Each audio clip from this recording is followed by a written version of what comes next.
Hello, everyone, and welcome back to Casual Fridays, the podcast where we talk about bringing the practice of mindfulness and mind training into the workplace, and not only to benefit our workplace, but also to benefit ourselves.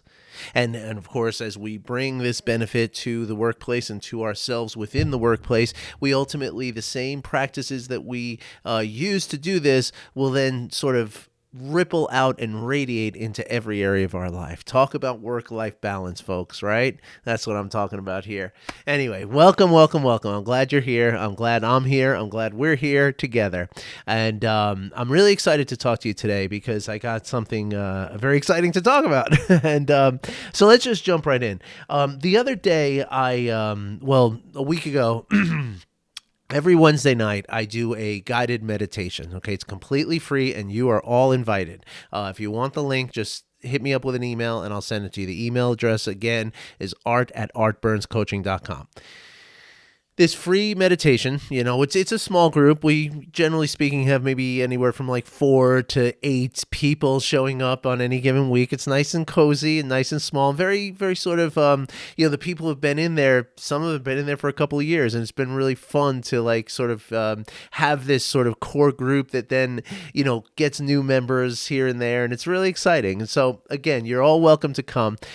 Basically, the format is very simple. We do a meditation that lasts usually around like 40 to 45 minutes. And then we do a little talk for about 15 minutes. And then we do a little reading from a Thich Nhat Hanh book that I have. And, we have somebody just call out a number and we use that as the page number and read from there. And it is so astounding how much it applies to whatever we talked about in the meditation and everything else. So anyway, the other day, last week, in the meditation, I was talking about flow, right? And talking about sort of the state of flow, right? When we feel when we're in that state of flow is when we're feeling like, not only are we feeling very productive and very sort of, like get out of my way kind of, feeling like I can get anything done, right? But the thing about the state of flow is that we're also adaptable. Right. And that's the key about that sort of state, right? Is that we're not clinging to a certain outcome when we're in that state of flow. When we're in the state of flow, we're in the state of presence. And again, within that state of presence, we're grounded and we're feeling very, capable of what we're trying to get done. But at the same time, there's a flexibility to it, an adaptability to it, right? Not a rigidity, right? As I always quote Dan Siegel here. I mean, I got to have him. I've asked him to appear on the podcast, and he is so far declined. I'll keep asking so that maybe you guys can meet him. You folks can meet him personally, as I talk about him so much.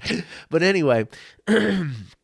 He calls this, as I've talked about before, this sort of, you might call it the window of tolerance, or sometimes he calls it the river of well-being. And on either side of this window or this river is a state of chaos on one side and a state of rigidity on another, right? So when we're in the flow state, we're not in either of those, right? We're not feeling chaotic. We're feeling grounded. We're feeling, purposeful. We're feeling intentional. We're feeling, here and now with everything. But again, we're also not feeling rigid. We're not clinging to something, okay? So as I was talking about this last week, one of the new members who was there for the very first time, she asked a question, which I always love. When a new member, speaks up in the chat and asks a question during the conversation, always very exciting to me.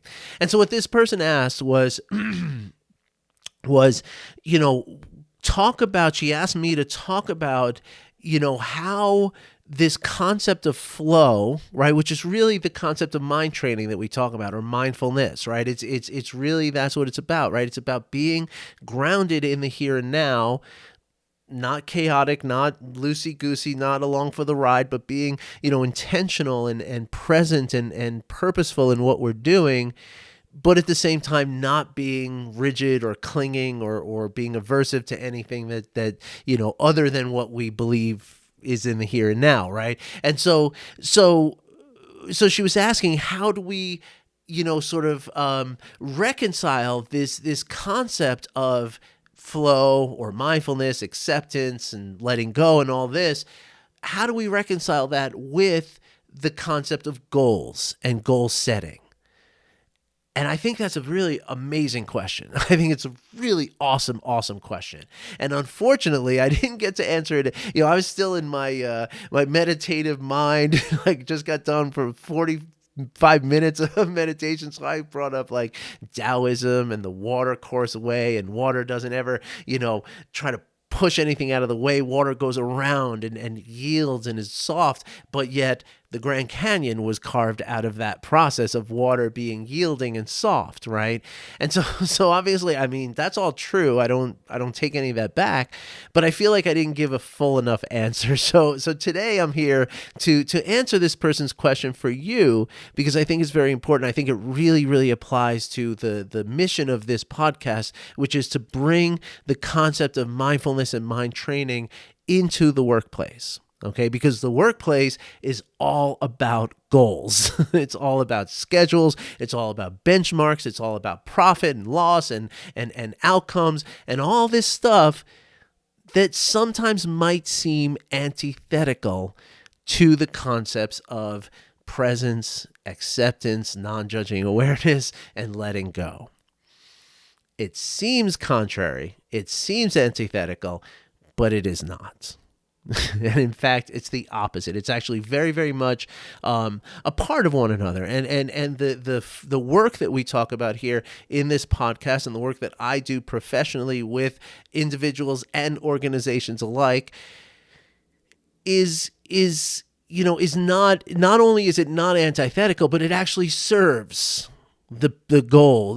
Serves the purpose of goal setting. Serves the mission of goal setting, and keeping those goals. Or rather, seeing the goals clearly. Because that's really what happens, right? When we pardon me, I just need a little sip of water there. when we train our minds, right? Because that's really what we're doing. We're training ourselves to not only see things differently, but to relate to things differently when we cultivate the skills of mindfulness. And what that means is that, number one, when we're not being mindful, right? When we're along for the ride, as it were, right? At any given day, we might feel a certain way, yeah. And when things arise, as we're feeling that certain way that we're feeling is going to impact our perception of what is arising, okay? And in that perception, it's not quite clear. It's not necessarily true, right? And this is what in Buddhism is known as delusion, right? Or sometimes it's called ignorance, right? Which is the act of not seeing things as things really are.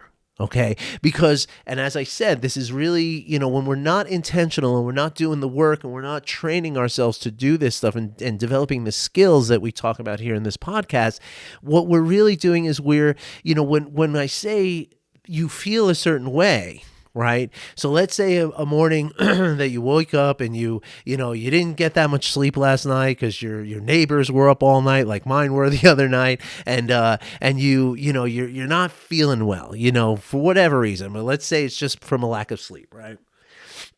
When you go into work and you log on to your email and find out that this project that is really important has a problem with it, right? Something happened where somebody didn't get to do something, or somebody did something incorrectly. There's an issue, right? Because of the way you're feeling in terms of your sleep or how much you've eaten or how hydrated you are, and all that kind of stuff, depending on how you're feeling, you are going to perceive this problem or this dilemma or this just the need for your attention. You're going to see this in a certain way based on how you're feeling. In other words, if you're coming into that morning with the very little sleep and this problem arises in your email, you're going to judge that problem as being more negative than it might actually be, right? Now, it's not to say that we're always wrong about this. I mean, a broken clock is right twice a day also, right? So it's but the idea is that without that intention and without that non-judging awareness, we're going to judge the situation based on how we feel, which is to say that on one day you come in and you find a problem when you're not well rested, you're going to catastrophize that problem a little bit perhaps. But on another day where you're feeling really happy and like let's say it's your birthday and you're feeling like on top of the world, this same exact problem could arise and it feels like, okay, well, we can manage this. It's not a big deal. We'll get through this, right? And so the problem is just the problem. The problem didn't change. Your perception of the problem changed. And so when we cultivate mindfulness, which is really about, number one, seeing things clearly, right? And recognizing the real potential of this problem, right? Then it's about not judging it. And in the absence of judgment, we don't cling to the things that we feel are good and supposed to be and the outcomes that we're supposed to have. And we also tend to not push away and resist what is happening, right? Because that action of clinging and aversion, it causes confusion in the mind. It brings us away from the here and now and away from our non-judging awareness and into our very limited and judging perception of what is happening. And in that judgment and in that feeling like, oh, no, if this is something good, I got to defend it. I got to fall on my sword over this, right? How many times have you heard that in the business world? I used to use that term all the time. We feel like we have to fall on our sword for the outcome that we need to happen.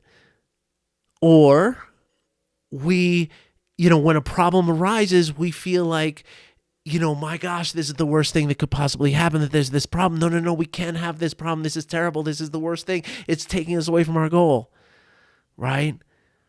And so it is in that action that we are, clinging and averting and resisting. That is where the confusion arises, because as the clinging and the aversion actually shape our perception of it. And so the skill that we develop with the work of mindfulness and again getting into that flow state is again, first of all, seeing things clearly, releasing any clinging, and accepting anything that is arising, good, bad, or ugly, right? Now, it's very, very easy then to see as this woman the other night, this wonderful, amazing person who asked this beautiful, wonderful question. It's very easy to see that idea of acceptance, right? Like just say that word in the business, in a business context, and you will get daggers from people's eyes, right? Coming right at you. They'll be spitting nails at you, as they say, right? Because, no, we don't accept things in business. We make things happen in business. We persevere, we push, we do what has to be done, right?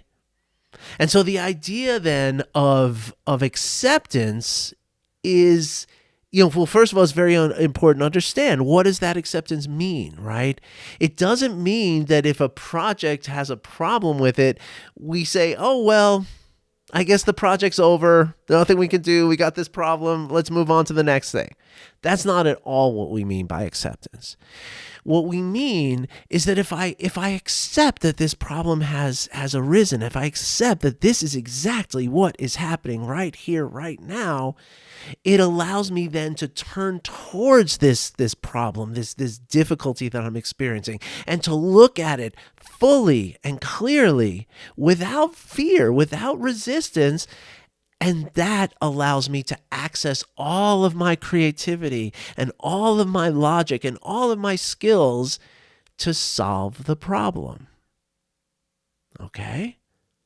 Now, how can we apply that to a sense of goals? Now, to be very, very clear, this person the other night was talking in terms of personal goals, right? Which I don't know how different they are from, collective goals at work, but it's important to recognize that we all have our own personal goals for our lives.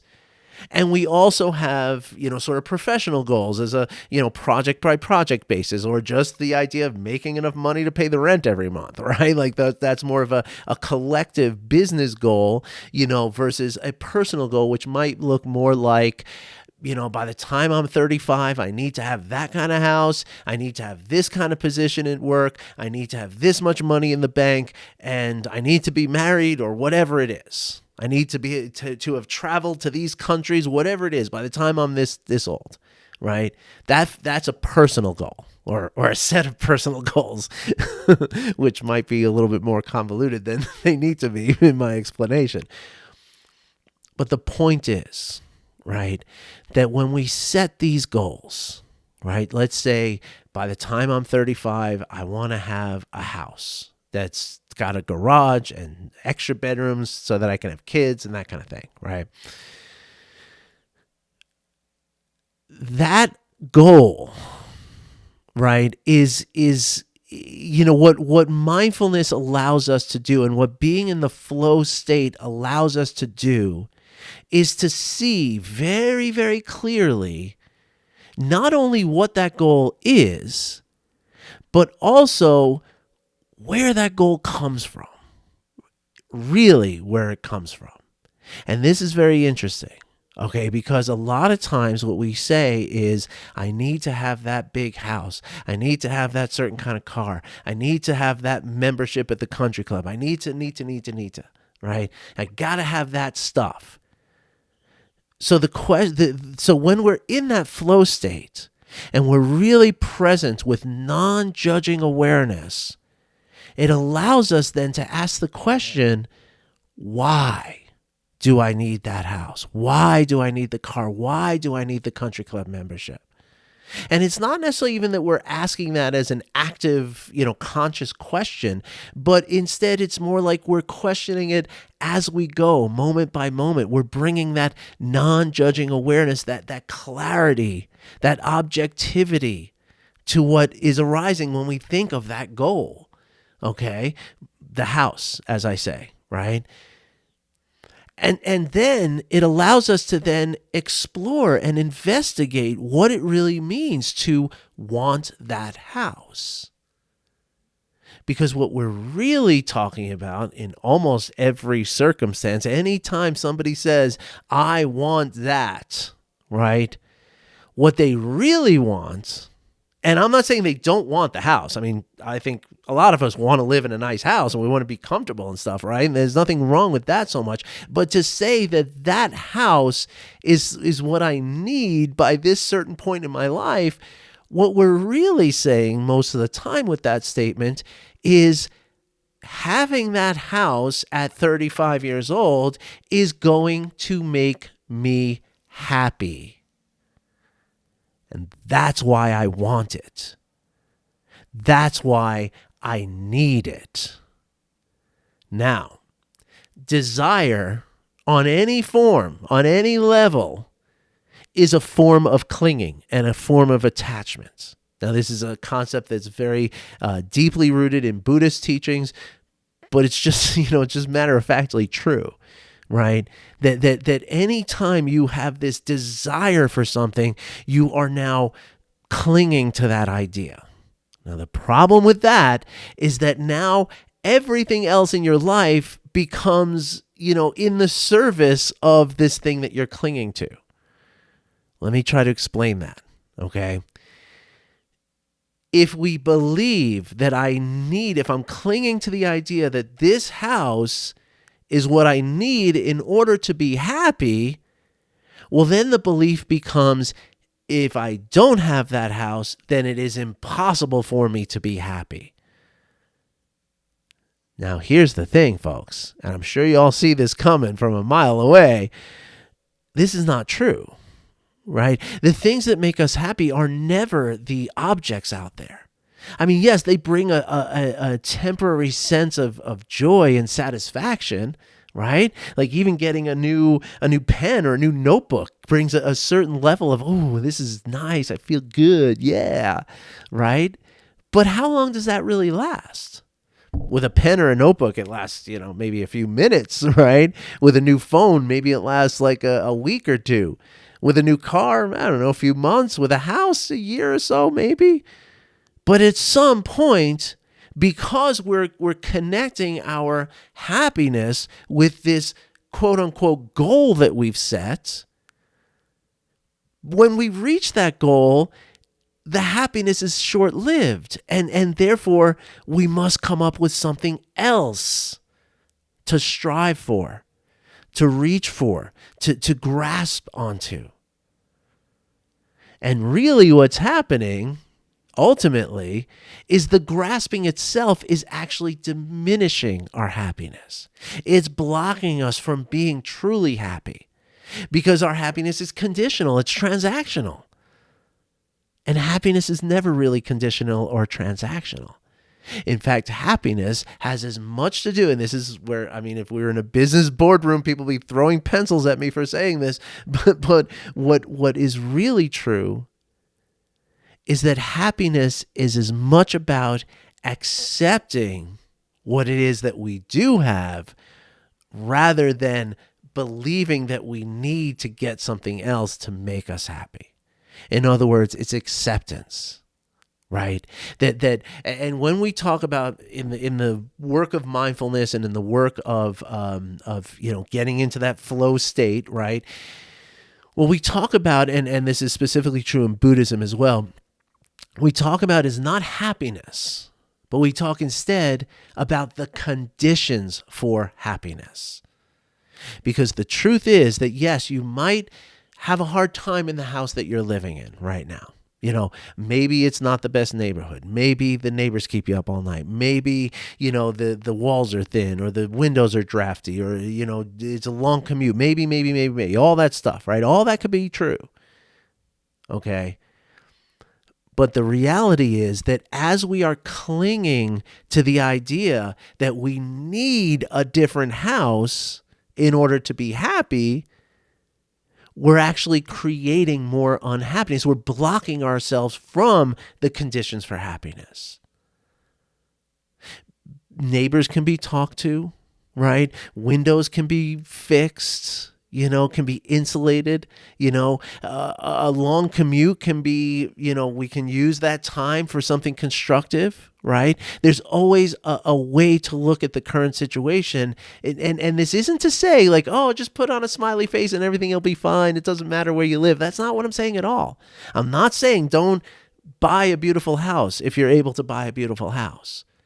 What I'm saying is that when we attach our happiness to something like that, we're automatically going to keep ourselves from true happiness.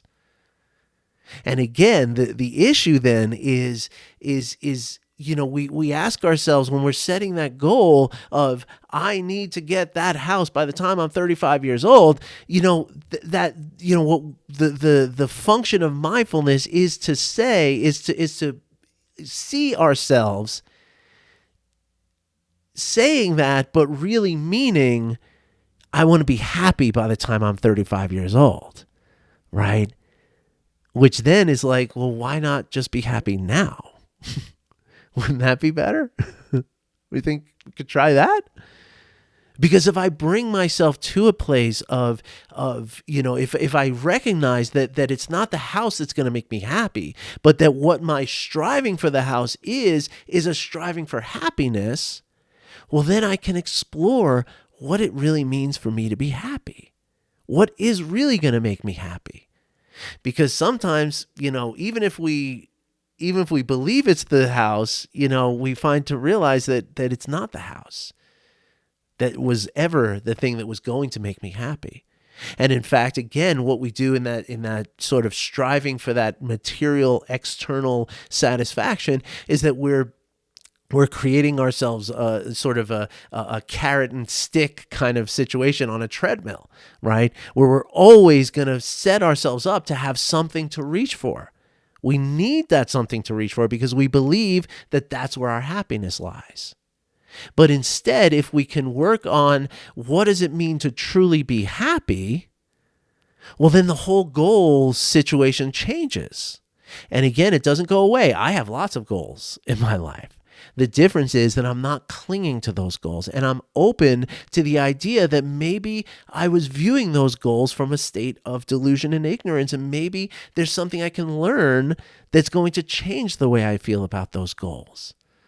This is what it means to be in that flow state. This is what it means to be accepting and to letting go of the constructs and the ideals that we have. And this is what it means to see things with clarity from a place of presence.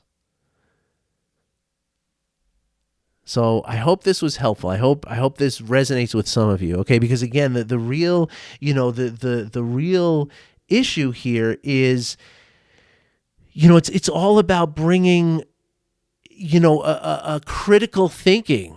And it's not only to the goals themselves, but it's also to our progress towards those goals, right? Like even if we do say that, okay, yeah, no, I know it's not going to be my happiness, but I need a nice house for my kids, right?